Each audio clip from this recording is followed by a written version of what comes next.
এই কথাটাই বলেছি। এবং তারা নন সিরিয়াস গভর্নমেন্ট। আপনি দেখেন, আমি একটা সিম্পল একটা উদাহরণ দিয়ে বলি আপনাকে। আপনি তো অনেক লোকের অনেক ইন্টারভিউ নিয়েছেন, দেখেছেন। আপনি নুরুল কবির সাহেব যে ইন্টারভিউটা নিলেন আমাদের হ্যাঁ, ডক্টর ইউনূস সাহেবের, জি, বলা হয়ে থাকে এ যাবৎকালে এটা হলো বেস্ট ইন্টারভিউ। আমিও তাই বলি। কিন্তু ভাবেন তো, যখন নাকি উপদেষ্টাদের যোগ্যতা নিয়ে, ওনার যোগ্যতা নিয়ে নুরুল কবির প্রশ্ন করলেন, উনি কি বললেন? উনি বললেন যে আমি তো এই জগতের লোক না, আমাকে জোর করেছে নিয়ে এসেছি, আমি কিছু জানি না, আমি বোঝার চেষ্টা করতেছি, দেখতেছি কি হয়, দেখি কতটুকু করা যায়। তারপর যখন বললেন যে আপনার উপদেষ্টা তো অনেক কিছু পারছেন না, ওনাদেরকে আমি কি বলবো, আমি নিজেও তো পারি না, তো ওনাদেরকে আমি কিভাবে বলবো? আপনার এই কথাগুলো শুনতে মনে হয় না কি বিনয়ী লোক, কি সুন্দর লোক নিজের কথা স্বীকার করলেন। আপনি আমাকে বলেন ভাই, এটা কি ট্রায়াল এন্ড এরর ভিত্তিতে কাজ করার জায়গা? না কামাল ভাই, আমি একটু ডক্টর কামাল ভাই, আমি একটু আপনার কাছ থেকে শেখার জন্যই একটু আপনার এই জায়গাটা থেকে বলি যে ডক্টর ইউনূস এটি অকপটে স্বীকার করেছেন যে তার তাড়াহুড়া ছিল, তিনি সব লোককে চেনেন না, তাকে এই লোককে নিতে হয়েছিল। কিন্তু আপনি তো আরেকটা জিনিস খেয়াল করবেন কামাল ভাই, উনাকে কিরকম জায়গায়, কিরকম একটা বাইনারির মধ্যে হাঁটতে হয়েছে। তিনি আওয়ামী লীগের লোক নিতে পারবেন না, তিনি বিএনপির লোক নিতে পারবেন না, তিনি এক্সট্রিম বাম লোক নিতে পারবেন না, তিনি এক্সট্রিম ডান লোক নিতে পারবেন না, তাকে মাঝামাঝি কিছু লোককে পছন্দ করতে হয়েছে। এর মধ্যে কিছু লোক ভালো থাকতে পারে, কিছু লোক খারাপ থাকতে পারে, কিন্তু তার ইন্টেনশন নিয়ে আমরা কেন প্রশ্ন তুলবো? আপনি দেখেন এতগুলি কনস্ট্যান্ট যদি কামাল ভাই আপনাকেও দেই, এতগুলি কনস্ট্যান্ট আপনাকে দিলে আপনার জন্য কঠিন হবে একটু।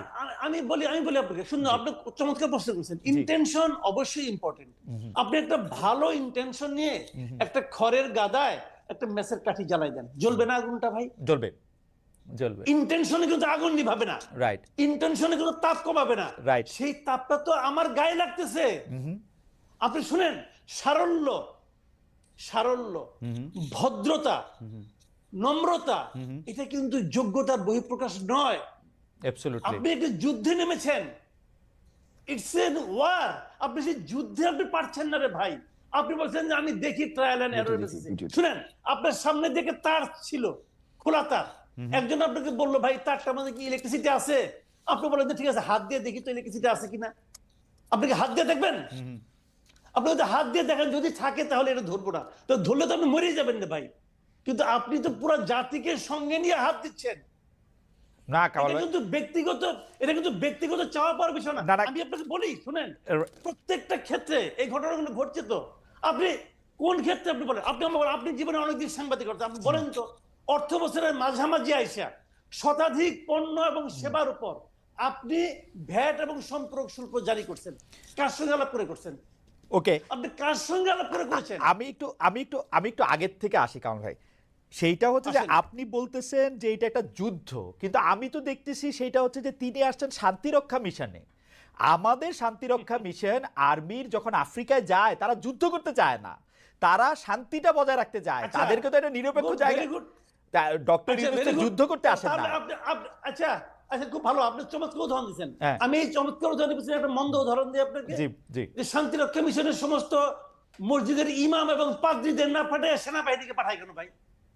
কারণ যদি যুদ্ধ লাগে যুদ্ধ করবে, যুদ্ধ লাগলে যুদ্ধ করবে। That is the point.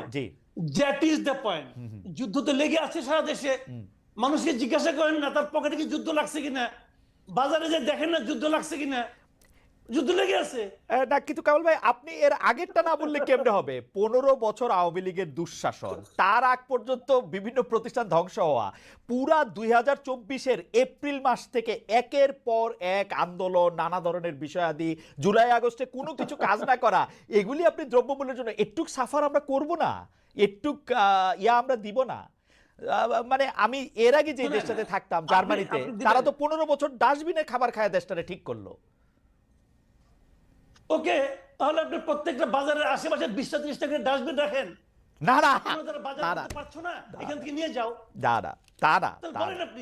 কিন্তু কিছু স্যাক্রিফাইস আমরা করব না, কিছু কতটুকু, কিছুটা কার জন্য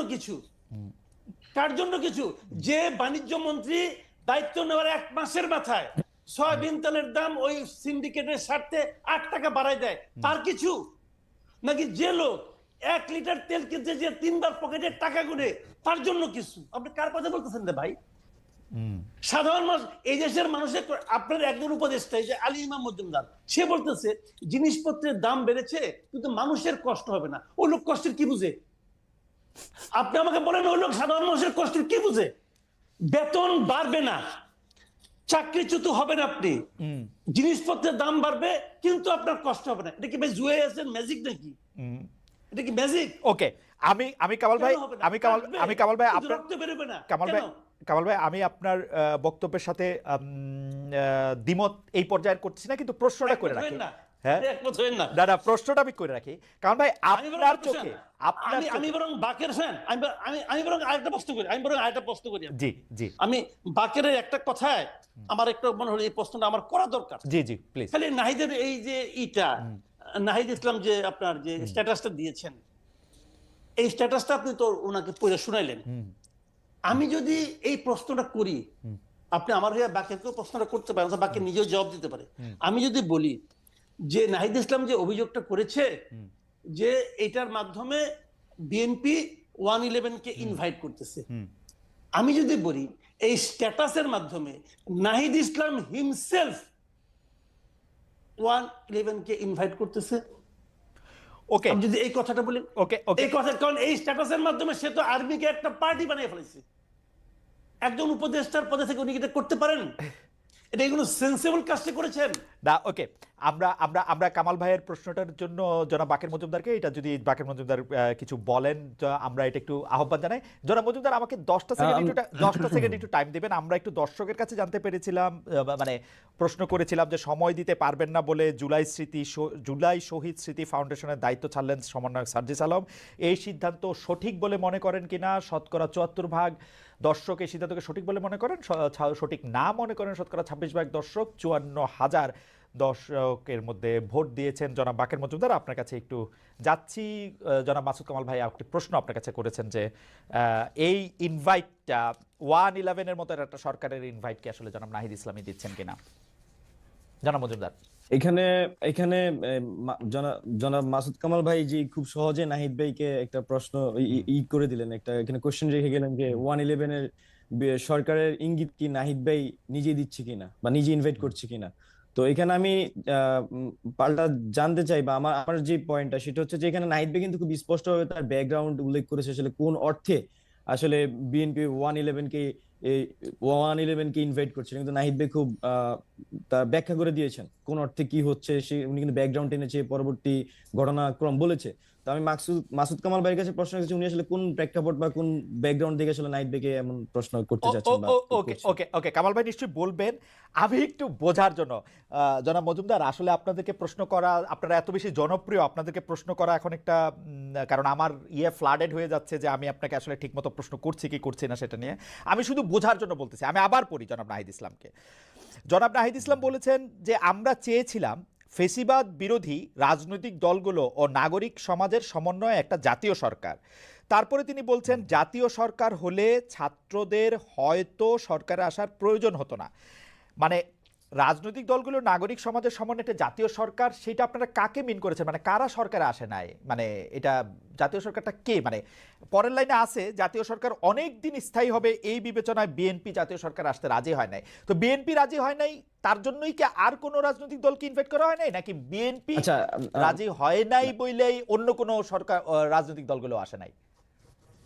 এখানে না, শুরুতে হচ্ছে 5ই আগস্টে আমরা যখন বিএনপির শীর্ষস্থানীয় নেতৃবৃন্দের সাথে কথা বলি, তখন আমরা আসলে জাতীয় সরকারের আহ্বান করি। তো সেক্ষেত্রে ভাই যেটা বলেছেন সেটাই, জাতীয় সরকার বিএনপি জাতীয় সরকার অনেকদিন স্থায়ী হবে সেই বিবেচনায় বিএনপি আসলে জাতীয় সরকারের সেই সময় আসতে চায়নি। তো বিএনপি যেহেতু এখানে ফ্যাসিবাদের বিরুদ্ধে রাজনৈতিক সংগঠন হিসেবে সবচেয়ে বড় রাজনৈতিক দল এবং বিরোধী দল হিসেবে তো তখন সবচেয়ে বড় বিরোধী দল ছিল ফ্যাসিস্ট আওয়ামী লীগের আমলে। তো সবকিছু মিলে আমরা তো অবশ্যই বিএনপি এখানে একটি অন্যতম গুরুত্বপূর্ণ স্টেক হোল্ডার আমরা বিএনপিকে মনে করি। তো এই সিদ্ধান্তের কারণে, বিএনপির সিদ্ধান্তের কারণে আসলে আমরা এই জাতীয় সরকার গঠনের প্রক্রিয়ায় যেতে পারিনি।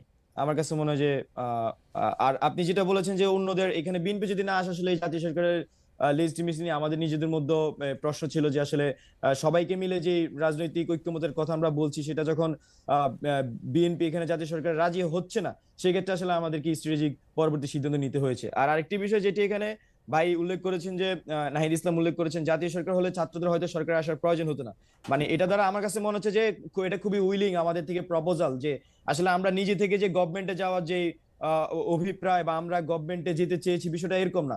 মূলত বিষয়টা ছিল মাঠ থেকে, যেমন আমরা এই মাঠের কর্মসূচিগুলো সবসময় মাঠ থেকে চাপ ছিল, আমরা কর্মসূচিগুলো জনগণের ভাষাগুলা ট্রান্সলেট করার চেষ্টা করেছি, রূপান্তর করার চেষ্টা করেছি।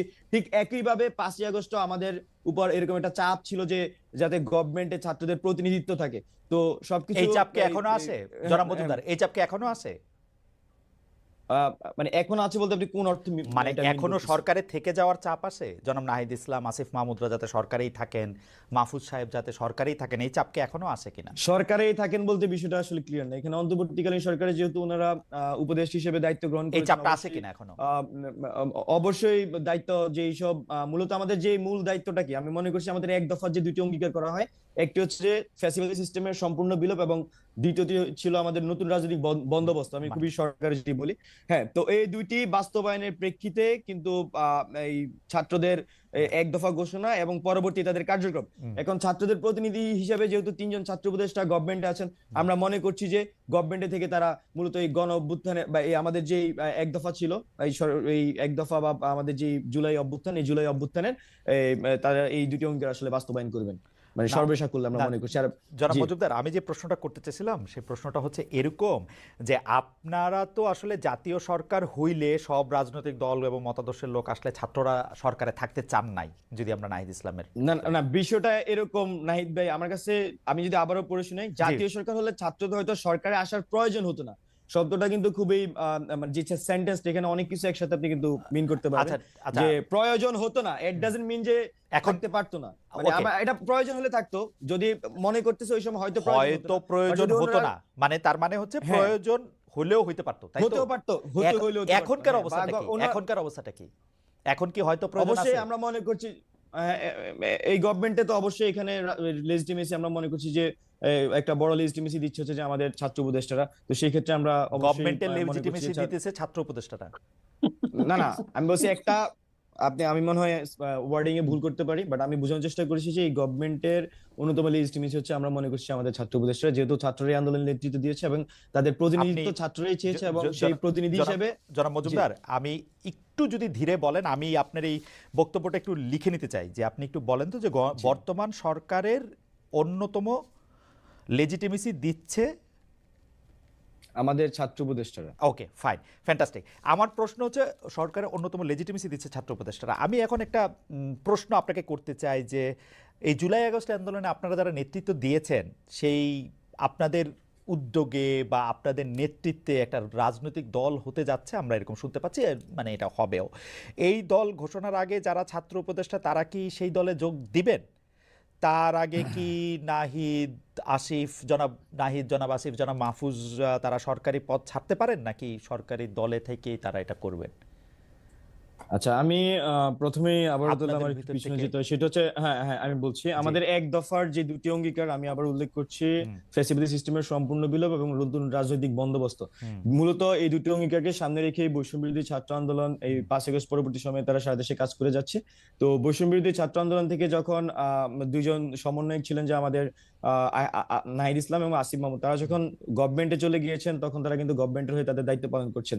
আর বৈষম্য বিরোধী ছাত্র আন্দোলন অন্য যারা নেতৃবৃন্দরা ছিলেন তারা মূলত দুইটি অঙ্গীকারকে সামনে রেখে তারা বাকি সব কাজগুলো করে যাচ্ছেন। এখন আমাদের মাঠে থেকে 5 আগস্ট পরবর্তী সময়ে জনগণের আশাকাঙ্ক্ষা বলি, জনগণের চাপ বলি, ছাত্রদের চাপ বলি, একটা নতুন রাজনৈতিক দলে কিন্তু আমাদের উপর একটা সেই চাপ আছে।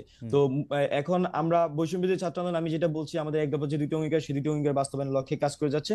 আমাদের রাজনৈতিক দলের বিষয়টি এখনো বিবেচনাধীন আছে, এখন এই বিষয়ে এখনো সম্পূর্ণ সিদ্ধান্ত হয়নি, আমি সেটা বলবো।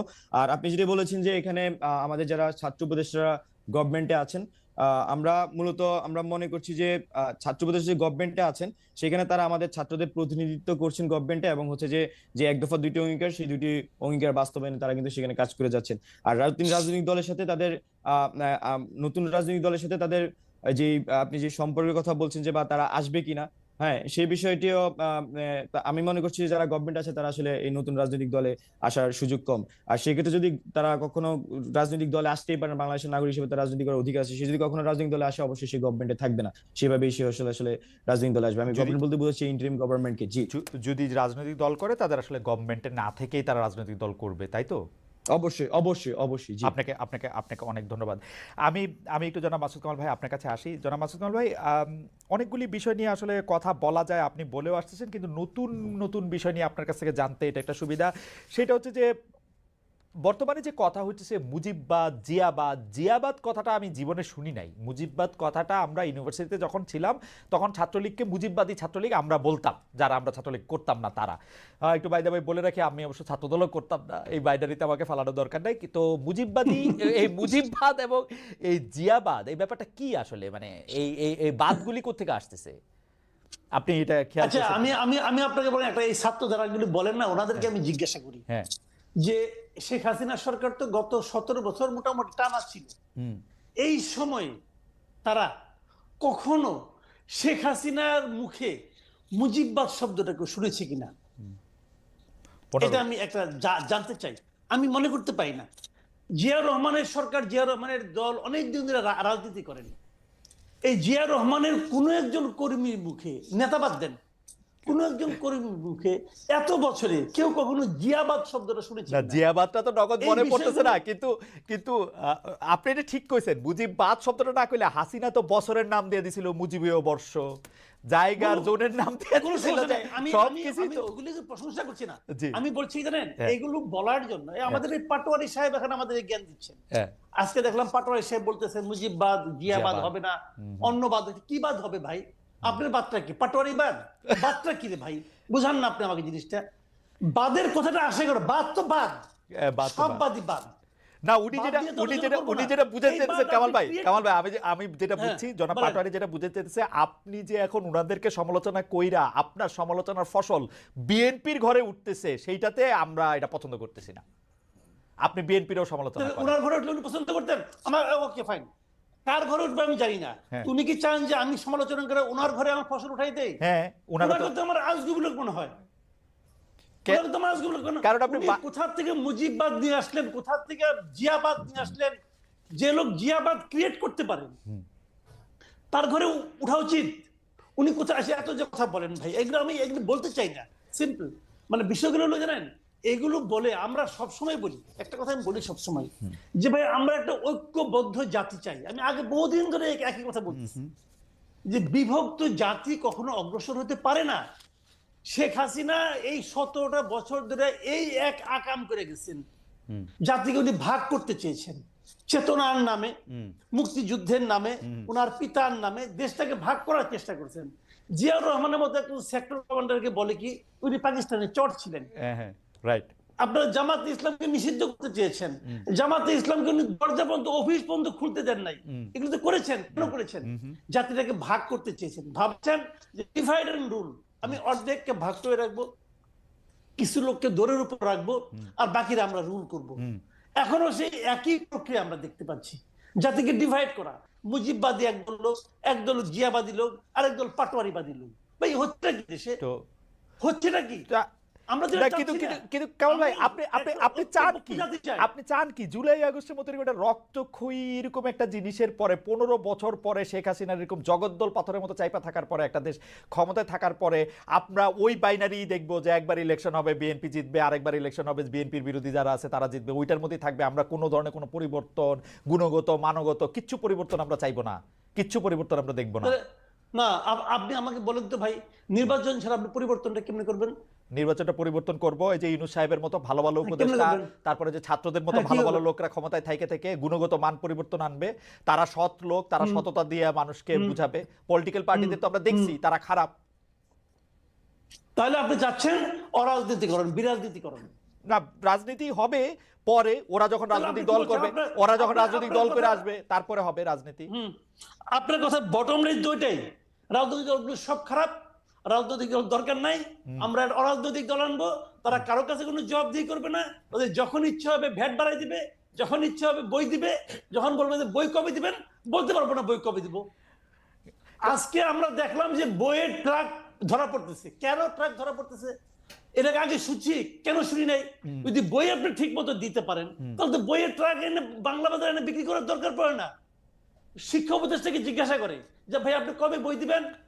আমি বলতে পারবো না কবে বই দিতে পারবো।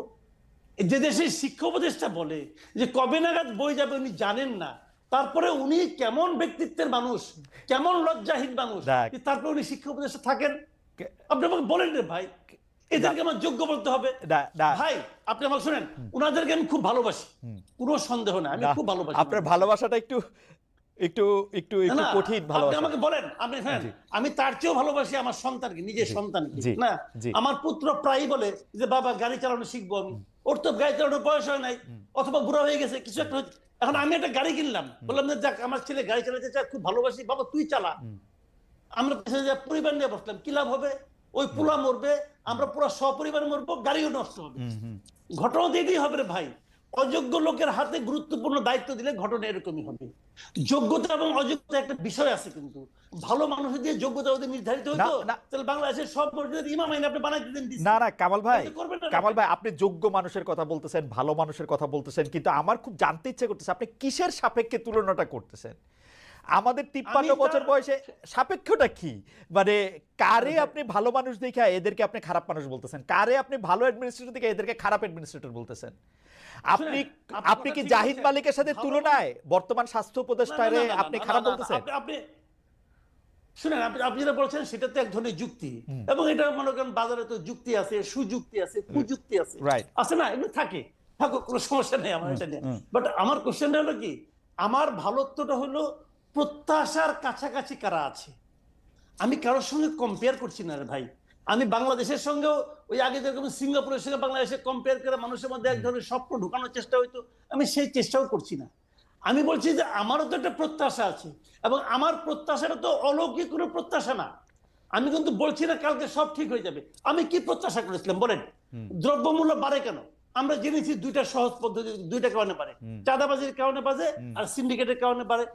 আমরা মনে করেছি এই সরকারটা এসে এই চাঁদাবাজি বন্ধ করবে, সিন্ডিকেট। কিন্তু কামাল ভাই আপনি বলতেছেন চাঁদাবাজি বন্ধ করতে, কিন্তু আপনি পুলিশ কাজ করতেছে না, আইন শৃঙ্খলা বাহিনীর মধ্যে থেকে সেই আস্থার জায়গাটা নাই, সব জায়গার মধ্যে থেকে একটা সাংঘাতিক রকমের অন্যরকম একটা অবস্থা।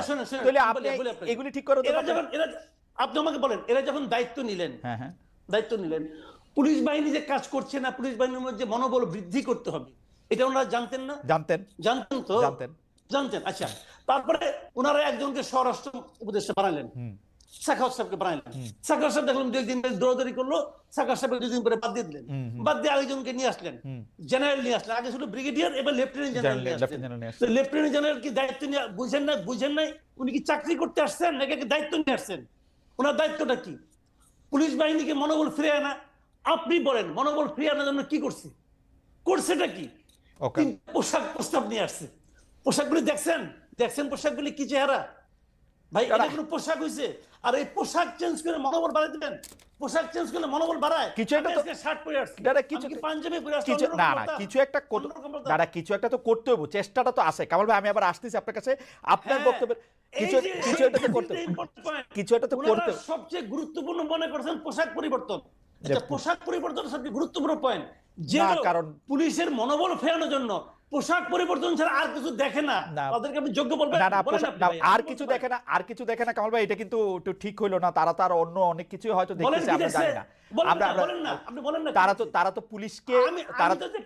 আমরা জানি না। তারা তো পুলিশকে মানবিক পুলিশ হইতে বলতেছে, তারা তো পুলিশকে গিয়ে চাঁদাবাজি না করতে বলতেছে, পুলিশকে গিয়ে অকারণে গ্রেফতার না করতে বলতেছে, না করতে চেষ্টা করতেছে।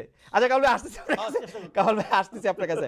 জনাব বাকের মজুমদার, জিয়াবাদ এবং মুজিববাদ সম্পর্কে যদি একটু বলেন, এবং জিয়াবাদ এবং মুজিববাদের এই যে ধারণা আপনারা দিচ্ছেন, একটি বিভক্তের রাজনীতি আপনারা করতে চাচ্ছেন, এবং বিভক্তের রাজনীতি করে আপনারা কি অর্জন করতে চাইছেন সেটা একটু বলবেন কিনা? কেউ বলে থাকেন আপনারা বিশেষ কোনো রাজনৈতিক দল বা গোষ্ঠীর মানে পপুলিস্ট একটা জনমত নিয়ে তাদের পেটের মধ্যে ঢুকে গিয়ে শুধুমাত্র নিজেদের ক্ষমতায় থাকার সময়টাই বৃদ্ধি করতে চাইছেন। জনাব বাকের মজুমদার।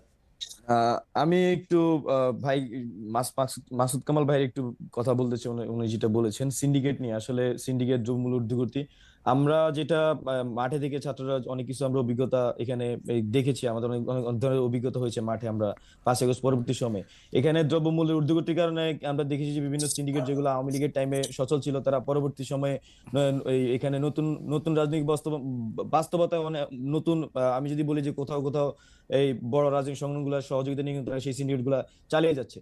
তো সবকিছু মিলিয়ে বড় রাজনৈতিক দলগুলো তো আছে, আপনি কি এই কথা শুনছেন যে সমন্বয়করা সেই সিন্ডিকেটকে অনেকভাবে জিম্মি করতে, সমন্বয়করা এখন বা সমন্বয়কদের নাম ভাঙিয়ে সে চাঁদাবাজি করা হচ্ছে, এইটা কি আপনি শুনতে পাইছেন, শুনছেন? সমন্বয়কদের নাম গিয়ে চাঁদাবাজির বিষয়টি আমি আমাদের কাছে বিষয়টি এরকম যে এখানে ধরে আহ এই এখানে যেহেতু বৈষম্যবিরোধী ছাত্র আন্দোলন একটি একটি প্ল্যাটফর্ম আকার এখানে ওয়ার্ক করছে, এখানে কিন্তু বিভিন্ন রাজনৈতিক সংগঠনগুলোর লোকজন কিন্তু ইনফিল্ট্রেটেড অবস্থা আছে এবং তারা কিন্তু এখানে ওয়ার্ক করছে। তো এই ক্ষেত্রে অনেকে কিন্তু উদ্দেশ্য প্রণোদিত ভাবে এই প্ল্যাটফর্মকে প্রশ্নবিদ্ধ করার জন্য কিন্তু নানা ধরনের ষড়যন্ত্র করে থাকে। তো সেক্ষেত্রে এরকম ঘটনা ঘটা আমার কাছে মনে হয় যে খুব বেশি আসলে ইলজিক্যাল বা অবান্তর। আমি যেটা বলতে চাচ্ছিলাম যে মূলত এখানে 5 আগস্ট পরবর্তী সময়ে আমরা দেখেছি যে কিভাবে টেন্ডারবাজি, চাঁদাবাজি, তারপর হচ্ছে যে এই দখল, এইসব কিন্তু চলতেছিল। তো এই বিষয়গুলো কিন্তু আমাদেরকে সবসময় আমরা মনে করছি যে শুধু সরকার না, আমাদেরও কাজ করতে, আমরা যখন মানুষের সাথে কথা বলি এই জিনিসগুলো সবসময় কিন্তু আমাদের ভোগাইছে। আমি যদি আপনাকে জাস্ট আগস্ট মাসে কিছু কথা বলি, আগস্ট মাসে কিছু কথা যদি আপনাকে আমি বলি, সেটা হচ্ছে যে আপনার বিএনপির হচ্ছে 5 আগস্ট থেকে 25 ডিসেম্বর পর্যন্ত যদি দেখেন, বিএনপি ও এর অঙ্গ সংগঠনের মধ্যকার অন্তর কুন্দলে 20 জন নিহত হয়। আমার কাছে পুরো তালিকা ধরে ধরে এগুলা তথ্যসূত্র সহ আছে।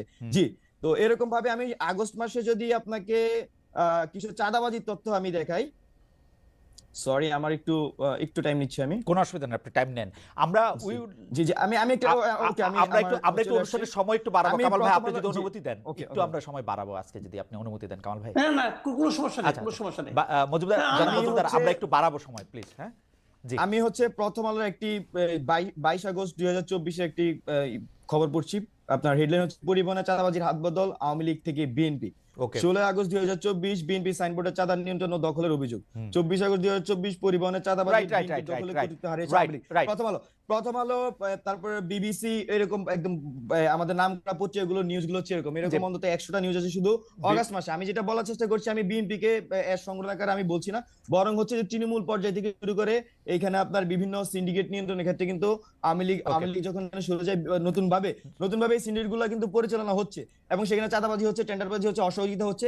সেজন্য দ্রব্যমূল্য কিন্তু এই জিনিসগুলো, দ্রব্যমূল্য কিন্তু এই বিষয়গুলোর সাথে কানেক্টেড। আপনি একটা বাস আসতেছে, একটা ট্রাক আছে যেটাতে চাঁদা রাখা হয়, সেক্ষেত্রে সে কিন্তু একটা সেলিং রেট তার কিন্তু জনাব মজুমদার, আমার স্পেসিফিক দুইটা প্রশ্ন আছে, স্পেসিফিক দুইটা প্রশ্ন আছে এই জায়গায়, প্লিজ আপনি একটু অনুমতি দেন। জি আচ্ছা ঠিক আছে, আপনি শেষ করেন। আমি শেষ করি। আমার কথা হচ্ছে যে এখানে আপনার যারা রুট লেভেল পর্যন্ত বিভিন্ন রাজনৈতিক সংগঠনগুলোর মানুষজন কাজ করছে, এখানে সবাই কিন্তু সৎ উদ্দেশ্য নিয়ে আসে না, অসৎ উদ্দেশ্য নিয়ে আসে, সৎ উদ্দেশ্য নিয়ে আসে, সব ধরনের মানুষজন আছে। তবে আমরা মনে করি যে একটি সংগঠনের রাজনৈতিক পরিসরে তার উচিত হচ্ছে যে এখানে যে জিনিসটা ভালো কাজে প্রতিযোগিতা করা, কিন্তু আমরা দেখি যে রাজনৈতিক সংগঠনগুলো থেকে সেই পাওয়ার হোল্ড করে মানুষজন কিন্তু এই চাঁদাবাজি, টেন্ডারবাজির সাথে বিভিন্নভাবে জড়িয়ে যাচ্ছে। এখন এই ক্ষেত্রে আমাদের সবসময় ছাত্রদের প্রত্যাশা ছিল, বা এই জুলাই অভ্যুত্থানে যারা ছাত্ররা জীবন দিয়েছে তাদের আমরা মনে করছি প্রত্যাশা যে বাংলাদেশে, নতুন বাংলাদেশ আসলে চাঁদাবাজি, টেন্ডারবাজি থেকে শুরু করে এই সিন্ডিকেট এগুলো চলবে না। কিন্তু আমরা দেখছি যে পুরনো বন্দোবস্ত বারবারই ফিরে আসছে এবং আমরা তার তীব্র বিরোধিতা করে যাচ্ছি এবং সমালোচনা করে যাচ্ছি এবং আমরা মাঠেও চেষ্টা করছি এই বিষয়গুলোকে কিভাবে সমাধান করা যায়। আমি জাস্ট আপনাকে একটা ছোট্ট অভিজ্ঞতা, আমার ব্যক্তিগত অভিজ্ঞতা শেয়ার করি। আমি হচ্ছে ঢাকা মেডিকেল মোড় হচ্ছে যে চা খাই, আপনি হয়তো ঢাকা বিশ্ববিদ্যালয় পরিচালনা জানেন, ঢাকা মেডিকেল মোড়ে আমাদের ইমার্জেন্সি গেটের সামনে আমি চা খাই। এখানে আগে হচ্ছে ছাত্রলীগ চাঁদা তুলতো এবং পুলিশ সেখান থেকে ভাগ নিত, মানে মিলে জিলে ওই সময়কার পুলিশ ছাত্রলীগ চাঁদাবাজি করতো, ভাগ নিত এবং আওয়ামী লীগের এখানে যুবলীগের নেতারা এটার সাথে জড়িত ছিল। তো এখন 5 আগস্ট পরবর্তী সময় কি হচ্ছে, সেখানে আমি চা খাই, তো সেখানে গিয়ে হচ্ছে যে সবগুলো দোকানদারের কাছে আমরা পৌঁছানোর চেষ্টা করছি, কেউ যদি আপনার কাছে চাঁদা চাইতে আসে সেটা শুধু আমাদেরকে জানাবেন, আমরা যার যথাযথ প্রতিবাদ করব। তো এখন আমরা যেটা দেখেছি যে আপনার সেখানে কিন্তু এই নতুন করে কেউ কিন্তু এই এলাকাতে আপনার চাঁদাবাজি করতে সাহস পাচ্ছে না। একই সাথে এই এলাকার যে পুলিশ, সেও কিন্তু ওইভাবে সাহস করতে পারছে না যে আগের মতো করে চাঁদাবাজি করবে। তা আমরা যেটা ভাইয়ের সাথে আমি যেটা এখানে দুইটা জিনিস একসাথে আমি টানার চেষ্টা করেছি, সেটা হচ্ছে 5 আগস্ট পরবর্তী সময় ভাই প্লিজ ভাই আমি একটু শেষ করি। 5 আগস্টের আগে যেভাবে ছাত্রলীগ পুলিশ মিলিয়ে যে সন্ত্রাস চাঁদাবাজি করতো এটা কিন্তু এখন কমে এসেছে। এখানে পুলিশ ওয়ার্ক করতেছে, ইটস ট্রু, এখানে এখনো ফেসিবাদের দোষ অনেক জায়গায় রয়ে গিয়েছে, বাট এটাও একই সাথে সত্য যে আমি মনে করছি যে অন্তর্বর্তীকালীন সরকার চেষ্টা করতেছে বা আমাদের এন্ড থেকেও আমরা প্রতিবাদের মাধ্যমে, তথ্যের মাধ্যমে আমরা সেই জিনিসটা করে যাচ্ছি। তো এখানে বিষয়, হ্যাঁ জি, এবার বলতে দেন। বলেন। ঘটনাটা হইলো মাসুদ কামাল ভাই সহ আরো অনেক সিনিয়র সাংবাদিক একাধিকবার এই প্রশ্ন তুলেছেন যে আপনারা যে রূপায়ণ টায়ারে যে একটা অফিস ভাড়া নিয়েছেন সেটা ভাড়াটা কোত্থেকে আসতেছে। আমি শেষ করি, আপনাদের সমন্বয়কদের সাথে আপনাদের কর্মীদের মারামারি হচ্ছে, এইটাকে চিহ্নিত করা যায় যে স্বার্থের সংঘাত। আপনাদের মধ্যে স্বার্থের সংঘাতটা আসলে কি? আপনারা গাড়ি চড়ছেন, বুক ফুলিয়ে আবার বলছেন আপনার মতো 1000 লোক আছে যারা আমাদেরকে গাড়ি দেয়। চাঁদাবাজি বলতে আপনারা আসলে কোন সংজ্ঞায়নের মধ্যে এটার মধ্যে ফেলেন? আপনারা সারা বাংলাদেশে কর্মসূচি করছেন, সেটা থেকে টাকা কোত্থেকে আসছে, আপনারা কিভাবে সেটা ব্যবহার করতেছেন, সেইটা স্বচ্ছতার কথা বারবার বলা হচ্ছে। সেই ব্যাপারটা কি আপনি একটু বলবেন একটু, যে এটা কেমনে হচ্ছে? ভাড়া থেকে শুরু করি আমরা, ভাড়া কোত্থেকে আসে, নাকি এইটাও অনেক লোক দিয়ে দিচ্ছে ভাড়া? মানে এমনি ভাই, আমি আমার হচ্ছে আন্দোলন অভিজ্ঞতা যদি বলি, আমরা যখন হচ্ছে আপনার আমরা বাংলা ব্লকেট দিয়েছি, আপনি তখন হয়তো অন্তত জানতেন যে বিয়েতে শাহবাগে, তো তখন কি হইতো, আমি জাস্ট আমার একটা পার্সোনাল অভিজ্ঞতা বলে, আমি যেটার সাথে কানেক্টেড ছিলাম। আমরা তখন হচ্ছে যে পতাকা দিয়ে সেখানে হচ্ছে আমরা গণচাঁদা তুলতাম। তো গণচাঁদা কখনো 8000, কখনো 9000, কখনো 10000, এরকম 12-13, মানে এর বেশি কিন্তু ওঠা হইতো না। তো আমাদের কিন্তু মাইকের কস্টই ছিল প্রতিদিন 8 থেকে 10,000 টাকা, শুধু মাইক আনা। তারপর হচ্ছে আমরা পানি দিতাম স্টুডেন্টদেরকে। তো মাইক পানি মিলে ধরেন যে আমার সর্বোচ্চ ক্যাপাসিটি ছিল 15 থেকে 16,000 টাকা খরচ করার, মানে রেগুলার বেসিসে। তো কিন্তু আমার কি আসলে সেখানে 15 থেকে 20,000 টাকা খরচ হতো না। এখানে প্রতিদিন যদি 10,000 শিক্ষার্থী সেখানে আপনার অংশগ্রহণ করে, একটা শিক্ষার্থীর পিছনে যদি 10 টাকা করে খরচ হয়, 1 লাখ টাকা। যদি একটা শিক্ষার্থীর পিছনে যদি 50 টাকা করে খরচ হয়, তাহলে আপনার 10,000 ইন্টু 50 কত হয়? 5 লাখ টাকা নাকি? 5 লাখ টাকা, হ্যাঁ 5 লাখ টাকা। তাহলে এই টাকাটা কোথেকে আসতো? এই টাকাটা কিন্তু শিক্ষার্থীরা তার নিজের পকেট থেকে খরচ করতো। এমন হয়েছে আমরা দেখছি মানুষ বাস থেকে নেমে এসে সে আমাদেরকে পানি কিনে দিয়ে যাচ্ছে। এমন রূপায়ণ টাওয়ারে বাসা ভাড়াটা, রূপায়ণ টাওয়ারে বাসা ভাড়া। প্লিজ আমি বলছি আন্দোলনের সময় মানুষ আমাদের সাথে স্বতঃস্ফূর্তভাবে অংশগ্রহণ করেছে। এখনো আমাদের সাথে মানুষ স্বতঃস্ফূর্তভাবে অংশগ্রহণ করছে। মানুষ আমাদেরকে কাজ করার জন্য যত ধরনের সহযোগিতা লাগে তারা কিন্তু সেটা করছে। আপনি গাড়ির প্রশ্ন করেছেন, আপনি রূপায়ণ টাওয়ারের প্রশ্ন করেছেন। আমি আপনাকে খুব স্পষ্টভাবে বলতে চাই যে আমরা এখনো যে কোনো মানুষকে যদি বলি ভাই আমাকে একটা বিষয়ে সহযোগিতা করেন, তারা সেটা করবে। আমি জাস্ট আপনাকে একটা উদাহরণ দিচ্ছি। আমি একটা প্রেজেন্ট উদাহরণ দিচ্ছি। এই যে আমার গায়ে যে আপনি ড্রেসটা দেখতেছেন, এটা হচ্ছে আমার হলের এক বড় ভাই। সে আমাকে, আমি এখানে বসছি কথা বলতে, সে আমাকে দিয়ে গেছে তুমি এটা পড়ো, তোমাকে ভালো লাগবে। তো আমাদের হলে থাকতে ইউনিভার্সিটি থাকতে আমরাও বহু বড় ভাইয়ের কাপড় চোপড় পরছি। জি অবশ্যই হ্যাঁ জি, না শুধু কাপড় চোপড় না, আমি জাস্ট আপনাকে বলছি যে মানুষ আমাদেরকে সহযোগিতা করছে। মানুষ চায় যে একটা যারা অনেস্ট লিডারশিপ বাংলাদেশে বিল্ড করুক এবং তার মধ্যে দিয়ে বাংলাদেশ নতুন বাংলাদেশ বিল্ড হোক। এবং সেখানে আপনারা ভাড়ার টাকাটা কি সহযোগিতা থেকে দিচ্ছেন, না যিনি বাড়িওয়ালা তিনি এমনি আপনাকে থাকতে দিচ্ছেন? না, বাড়িওয়ালা আমাদেরকে থাকতে দিচ্ছে না। অবশ্যই আমরা ভাড়ার টাকা আমরা এই গণচাঁদার মাধ্যমে আমরা সেটা দিচ্ছি। গণচাঁদা এখনো তুলতেছেন আপনারা প্রতি মাসে? হ্যাঁ, আমরা হচ্ছে যে আমাদের নিজেদের থেকে কন্ট্রিবিউট করে, এছাড়া আমাদেরকে বিভিন্ন আমাদের যখন আমি ব্যক্তিগতভাবে ছাত্র শক্তি করতাম, তখন আমরা যখন ক্যাম্পাসে রাজনীতি করতাম আমাদেরকে ফান্ডিং করতো না। সেই ভাইকে চিনি, ও আগে এখানে ফেসবুক বিরোধী অ্যাক্টিভিজম করতো, তার থেকে ভাই টাকা চাইতাম, ভাই 1000 টাকা দেন, ব্যানার করতে হবে, ভাই প্রোগ্রামে খরচ আছে 5000 টাকা, আপনি 2000 টাকা দেন। হ্যাঁ, এইভাবে রাইট নাও সেম ভাবে। আর যখন আপনারা গণশক্তি রাজপথে ছিলেন বা আন্দোলন করতেন, তখন থেকে কি আপনাদের মনে হয় যে আপনারা একটু বিলাসী হয়ে উঠেছেন, এখন আপনাদের চাহিদাটা একটু বিলাসের দিকে যাচ্ছে, মানে নেসেসিটি না বিলাস, সেরকম কি মনে হয়? ঠিক আছে, এখনো আমি আপনাকে উদাহরণ সহ যদি বলি, আমি বাকের হচ্ছে যে ফজলক মুসলিম হলের আবাসিক শিক্ষার্থী। আমি ফার্স্ট ইয়ার থেকে হলে ছিলাম, আমার ছাত্র হল থেকে বের করে দেওয়া হচ্ছে 2023 সালে, এক কাপড়ে বের করে আমাকে হল থেকে। তো আমি তারপরে এখানে চানকাপুর মেসে থাকতাম। যখন 5 আগস্ট পরবর্তী সময় আমি 14 আগস্ট আবার এসে হলে এসেছি। হলে আমার যে রুমটা পড়াশোনা দ্বারা অ্যালোটেড ছিল সেখানে আমি এসে উঠেছি, ওই রুমে ছিলাম। এখান থেকে শিফট করে পড়াশোনা আমাকে নিউ বিল্ডিং, মানে আমাদের যে মেইন বিল্ডিং এ পাঠিয়েছে, যে রুমে পাঠিয়েছে সেই রুমে পড়াশোনা নিয়ম অনুযায়ী আমি থাকতেছি। তো এখানে আসলে আমার যে আকাঙ্ক্ষার কথা যদি বলি, আমার কাছে মনে হয় না যে আমার ছাত্র হিসেবে যে আকাঙ্ক্ষা সেটা আসলে খুব একটা পরিবর্তন হয়েছে, বা আপনি বিলাসী জীবনের তো প্রশ্নে আসে না। একটা এজ ইউজুয়াল ছাত্র হলের মধ্যে যেভাবে থাকে আমি ঠিক সেভাবে থাকছি। এবং আমি মনে করছি যে আমার যে সহযোদ্ধারা তাদের ক্যাপাসিটি তারা সেই হিসেবে তাদের করছে। এখন ধরেন যে আমার হচ্ছে আমার যেটুকু এফোর্ট করার ক্ষমতা আছে আরেকজনের তার চেয়ে বেশি এফোর্ট করার সুযোগ থাকতে পারে, তার পারিবারিক ভাবে, তার ব্যক্তিগত ভাবে সে সেটা করতে পারে, বা আরো কম থাকলে সে কম ভাবে আচ্ছা ঠিক আছে, তো এখানে মানে কোনো আমাদের পরিবর্তন হয় নাই। আমরা হ্যাঁ আমরা মনে করছি যে এখানে মানুষ এই আমার ব্যক্তিগত জীবন আমি তো এভাবেই দেখছি যে আপনার এবং আপনার সহযোদ্ধাদের কোনো পরিবর্তন হয় নাই আচার আচরণে এখানে আপনি যে গাড়ির বিষয়টা উল্লেখ করেছেন সেটা যদি আমি বলি, এখানে আমাদের যা ইয়েদের মধ্যে আমাদের সার্জিস ভাই, হাসনাত ভাই, অনেক সময় আমিও নিজে দেখি ওনারা গাড়ি ব্যবহার করেন, তবে এগুলো তো ওনাদের ব্যক্তিগত গাড়ি না। দেখা যাচ্ছে যে একটা মানুষ কিন্তু আপনি তারা গাড়ি দিয়ে আর কিছু চায় না, তারা গাড়ি দিয়ে আর কিছু চায় না। আমি আপনাকে বলি, ধরেন যে আমাকে বাংলাদেশে কোন একটা টিভি চ্যানেল ওনারা আমাকে একদিন উত্তরা পাঠাতে, মানে উত্তরা যাওয়ার সময় তাদের গাড়ি দিচ্ছিলেন, ব্যবহার করছি, আমি ওই টিভি চ্যানেলকে কি দিয়েছি, সাক্ষাৎকার ওনাদেরকে দিইনি। তারাও কি ওরকম টিভি চ্যানেলের মতো, ধরেন আমি কুমিল্লা গেলাম, আমি আপনাকে হ্যাঁ আপনি এটা প্রশ্ন করতে পারেন, কিন্তু আপনাদের হয়তো আমি জানি না আপনি বাইরে থেকে জিনিসটা বাংলাদেশে ফিল করতে পারতেছেন কিনা। বাংলাদেশে অসংখ্য মানুষ আছে, শুধু আমাদের মানে আমরা যে এই আন্দোলনগুলির সামনে দাঁড়িয়েছিলাম এই রেসপেক্টের জন্য তারা চায় যে আমরা বাংলাদেশে দাঁড়াই এবং বাংলাদেশের মানুষকে বিনিময় আর কিছু চাচ্ছে করি, বিনিময় আর কিছু চাচ্ছে, বিনিময়ে তো সে তো চায় আমরা সার্ভ করি, কাকে সে সৎ লিডারশিপ চায়, জনগণকে সার্ভ করি, জনগণকে সার্ভ করার জন্য অবশ্যই দিচ্ছে। ফ্যান্টাস্টিক। আমি একটু জনাব মাসুদ কামালের কাছে, জনাব মাসুদ কামাল, নতুন কোনো প্রশ্ন নেই, আমার মনে হয় যে জনাব বাকের মজুমদার অনেকগুলি প্রশ্নের আপনার জবাব দিয়েছেন, বা যে প্রশ্নগুলি আপনি তুলেছেন সেই প্রশ্নের জবাব দিয়েছেন। আপনি যদি এখন একটু কনক্লুডিং, আমরা একদম শেষ পর্যায়ে কনক্লুডিং 2 মিনিট একটু বলেন, তারপর আমরা এটা আমি 2 মিনিট একটা কথা বলি। সেই জিনিসটা হলো কি, বাকের মজুমদার যে কথাগুলি বললেন, ওনাকে একটা পরামর্শ দিব। যখন মানুষের মনে নানা রকম প্রশ্ন কিন্তু উঠে, সেই প্রশ্নগুলো আপনারা ইয়াং, এখন আপনাদের সামনে বিরাট ভবিষ্যৎ আছে, এই প্রশ্নগুলির সঙ্গে নানা রকম সন্দেহ থাকে, তারা যদি প্রশ্নগুলির জবাব না পায় তখন সেই সন্দেহগুলো একটা বিকৃত চেহারা নিয়ে কিন্তু তাদের সামনে মনে গেঁথে যায়। সেই চেহারাটা সুখকর না, আমরা আপনাদের ওই চেহারাটা দেখতে চাই না, আপনাদের সম্পর্কে ওই ধরনের কথা শুনতে চাই না। আমি রিকোয়েস্ট করবো, আমি রিকোয়েস্ট করবো মাসুদ ভাই শেষ করুক, তারপরে বাকের ভাইও বললেন। হ্যাঁ জি মাসুদ বলেন। আমি আপনাদের রিকোয়েস্ট করবো যে রূপায়ণ টাওয়ারে আপনাদের বাসা ভাড়া নিয়ে যেহেতু কথাটা উঠেছে, আমিও তুলেছি জায়গায়, আপনারা প্লিজ দয়া করে জানান আপনারা কত টাকা ভাড়া দেন, 1 নম্বর। 2 নম্বর হলো, আপনারা যদি চাঁদা উঠে থাকেন তাদের কাছ থেকে রসিদ নিয়ে চাঁদা নেন কিনা, সেই তালিকাটা একটু প্রকাশ করেন। এটা হলো ট্রান্সপারেন্সির জন্য প্রয়োজন। আর যে গাড়ির কথা বলেন, বিভিন্ন লোক গাড়ি চড়তে দেয়, উপহার দেয়, যে তুমি আমার গাড়িটা নিয়ে যাও, চিরদিনের জন্য নিয়ে যাও, এগুলো যে বলেন আপনারা না, এগুলো এই দেশের মানুষ শুনে অভ্যস্ত। একসময় আমরা দেখেছিলাম যে ওবায়দুল কাদের হাতে রোলেক্স টোলেক্স, বিভিন্ন ফিলিপ পাতেক, এই ধরনের নানা ধরনের দামি দামি ঘড়ি, যার দাম 30 লাখ 40 লাখ টাকা। ওবায়দুল কাদের সাহেবকে জবাব দিতেন, বলতেন আমাকে অনেকে গিফট আকারে দেয়, বন্ধুরা গিফট আকারে দিলাম, না করবো কেমন করে? ভাই গিফট কি মানুষ এমনি এমনি দেয়? এমনি দেয়?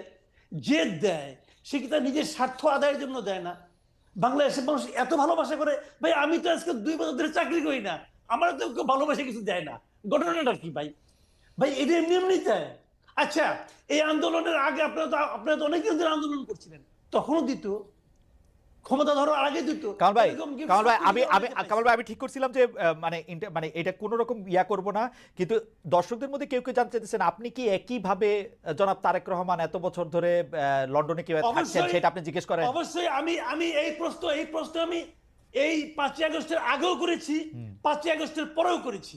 আমি বলেছি ওনার ইনকামটা কি, আমি বলেছি, আমি এখনো এই প্রশ্ন করি। ওকে, যেহেতু আমরা এই প্রশ্ন করি, সাংবাদিকদের আমাদের এই প্রশ্ন করাই আমাদের দায়িত্ব। আপনি শেষ করেন। আমি বলেছি যে জয়ের ইনকাম কি, বলুক জাতির কাছে, আমরা জানতে চাই জয়ের কি ইনকাম, তারেক রহমানের কি ইনকাম, আমাদের জানার দায়িত্ব, আমরা এটা কর্তব্য মনে করি। যদি ওনারা না দেন যে একইভাবে বিএনপি কি রসিদ দিয়ে টাকা তোলে কিনা, অবশ্যই বিএনপির অফিসের ভাড়া কোত্থেকে দেয়, কে দেয়, এগুলি আমরা জানতে চাই তো না? অবশ্যই, কেন জানতে চাবো না, অবশ্যই চাই। এবং যদি না দেয় আমরা সন্দেহ করব, আপনারা চাঁদাবাজি করছেন, এবং যারা চাঁদা দেয় তারা কোনো কিছু বিনিময় ছাড়া চাঁদা দেয়, এরকম ঘটনা পৃথিবীর কোথাও নাই। কামাল ভাই আপনি তো 30 বছর না, আমি তো আমার 30 বছরের কাছাকাছি হয়েছে, আপনার তো 40 বছরের কাছাকাছি হয়েছে। আমরা কি দেখছি বিএনপি কোনো সময় জানাইছে কোন জায়গা থেকে কোন রসিদ কোন করে? ভাই এই জন্যই তো এই দলগুলোর উপর পরিপূর্ণভাবে আস্থা রাখতে পারি না। ওকে, আচ্ছা ঠিক আছে, রাখতে পারি না। ঠিক আছে। আমার মনে হয় কামাল ভাই আপনাকে ধন্যবাদ। কামাল ভাই আপনি কি শেষ করছেন? আমরা জনাব বাকের মজুমদারকে আনইন্টারাপ্টেড 2 মিনিট একটু শুনতে চাই একটা। জি ভাই, জি বাকের ভাই বলেন আপনি। হচ্ছে জি আমি বলবো যে মাসুদ কামাল ভাইয়ের জন্য আমার দুঃখ হয়েছে যে ভাই নাকি গিফট পান না। তো আমার না, এই হচ্ছে দুঃখ তো আমি যে আমি আমার ভাইয়ের জন্য দুঃখ হচ্ছে। হ্যাঁ। আমার হচ্ছে যে এই যে মানে এখন তো সরকার পতন হয়েছে, তার আগ আমার পুরা লাইফ টাইমের বেশিরভাগ সময় আমি গিফটে জামা কাপড় পরে কিন্তু আমি চলছি, মানে মানুষজন ভালোবেসে, আমার বন্ধুরা আমাকে গিফট করে, মানে খুব এমন না যে আমাকে খুব দূরের মানুষ এসে দিচ্ছে, আমার বন্ধুরা আমাকে গিফট করে। এবং আমি যখন এখানে আমি জাস্ট বলি আমার ধরুন যে আমার এমন ফ্রেন্ডস আছে, please please please please please না না না না আমি একটু শেষ করি ভাই, আমি একটু শেষ করি। ধরেন যে আমার এখানে যখন আমি ছাত্র শক্তি রাজনীতি করতাম ঢাকা বিশ্ববিদ্যালয়ে, আমার অনেক বন্ধু, অনেক টিচার, অনেক অয়েল উইশার্স আছে, ওনারা কিন্তু আমাদেরকে কন্ট্রিবিউট করতেন। তো এখানে মানে ভাই যেভাবে বলছেন যে এটা, আমি পলিটিক্যাল কথাটা বলছি, তো পলিটিক্যালি কিন্তু তারা আমাদেরকে কন্ট্রিবিউটটা করতেন। তো এখানে আমার কাছে মনে হয় যে গুড উইলের ইস্যুস আছে, ট্রাস্ট ইস্যুস আছে এবং অনেস্টি ইস্যুস আছে। যদি এই জিনিসগুলো ক্লিয়ার থাকে তাহলে আসলে মানুষ আস্থা রাখে এবং মানুষের সহযোগিতা করে, এবং বাংলাদেশের মানুষ সেই সহযোগিতার হাত কিন্তু জুলাই অভ্যুত্থানে দেখিয়েছে, স্টিল আমাদের সাথে সেটা দেখাচ্ছে। আমরা বাংলাদেশের মানুষের প্রতি আশাবাদী এবং বাংলাদেশের মানুষের প্রতি আমরা আস্থা রাখতে চাই, এবং আগামীর বাংলাদেশে আমরা এই যে আপনি যে গণচাঁদার কথা আমরা বলছি, আমি খুবই ক্লিয়ার করছি, আমাদের এখনো সিস্টেম গুলো কিন্তু ওইভাবে ডেভেলপ হয়নি সবকিছু। আমরা খুব শীঘ্রই আমরা এই সিস্টেম গুলো ডেভেলপে কাজ করছি। খালেদ ভাই যেভাবে প্রশ্ন করছেন আমি খুবই সাধুবাদ জানাই। এগুলা ক্লিয়ার হওয়া উচিত শুধু আমাদের না, প্রত্যেক, আমি মনে করছি যে রাজনৈতিক দলগুলো এই বিষয়গুলো ক্লিয়ার থাকা উচিত। আমরা যদি ছাত্র আমি বলছি ভাই, আমি বলছি, আমাকে একটু শেষ করতে দিবেন। আমরা রাজনৈতিক দল হিসেবে আসলে আমরা সকল ধরনের সিস্টেম বিল হলে আমরা এই সবগুলা বিষয় আমাদের বাৎসরিক মান্থলি কিন্তু আমরা এই হিসাবগুলো সামনে আনবো, অন্তত বাৎসরিক হিসাবটা আমাদের সামনে আসবে যে কিভাবে কোন জায়গা থেকে কি কন্ট্রিবিউশন হয়েছে। বাট এখন যেটা হয়েছে, আমাদের যে ছাত্ররা যে কাজ করছি, আমি কিন্তু এখন মাস্টার্সে পড়ছি, আমার এর সাথে একাডেমিয়া, এর সাথে আমার ক্যাম্পাসে কাজ করতে হয়, 10টা প্রবলেম হলে সেটা দেখতে হয়। তো আমরা কিন্তু সেই জিনিসগুলো করছি, আমরা আমাদের এই দায়িত্বটা পালন করে যাচ্ছি। তো এখানে আমাদের এই সিস্টেমটা বিল্ড হয় নাই। এখানে নিউ সেটেলমেন্টে আমাদেরকে যেমন টাইম নিতে হচ্ছে, আমাদের এই জিনিসগুলা একদমই ক্লিয়ার কাট রাখার জন্য আমাদেরকে কিন্তু একটা সিস্টেম বিল্ডিং এর দিকে যেতে হচ্ছে। তো এর জন্য আমাদের সময় লাগবে, আমরা আপনাদের কাছে সময় চাই, এবং বাংলাদেশের মানুষ আমাদের উপর যে আস্থা রেখেছে আমরা সেই আস্থা ধরে রাখতে চাই। তো এটা বলে আমি আসলে শেষ করব, এবং আমি আশাবাদী ছাত্ররা যদি হিসেবে আসে তখন এই বিষয়গুলো আপনার খুবই স্পষ্ট এবং সাংগঠনিক জায়গা থেকে খুবই ক্লিয়ার স্টেটমেন্ট। জনাব মজুমদার, আপনাকে অনেক ধন্যবাদ। আপনি আসলে মাসুদ কামাল ভাই আপনাকে একটা আহ্বান জানিয়েছিল, আপনি নিশ্চয়ই সমন্বয়কদের সাথে এগুলি নিয়ে আলোচনা করবেন, আপনারা সবাই মিলে সিদ্ধান্ত নেবেন। আপনারা যত বেশি স্বচ্ছ হবেন তত আমাদের জন্য ব্যাপারটা সুবিধাজনক হবে। এবং আমরা আপনার মাধ্যমে সবাইকে জানাতে চাই যে আমরা আপনাদের শত্রু নয় কেউই, আমরা প্রশ্ন করি, সবাইকেই প্রশ্ন করতে চাই, সবাইকে প্রশ্ন চাই। জনাব মাসুদ কামাল, আপনাকে অনেক ধন্যবাদ। অনেকগুলি বিষয় নিয়ে আপনার সাথে আমার দ্বিমত না থাকলেও কিছু প্রশ্ন আমি উত্থাপন করেছি, আপনি নিশ্চয়ই ক্ষমা সুন্দর দৃষ্টিতে দেখবেন।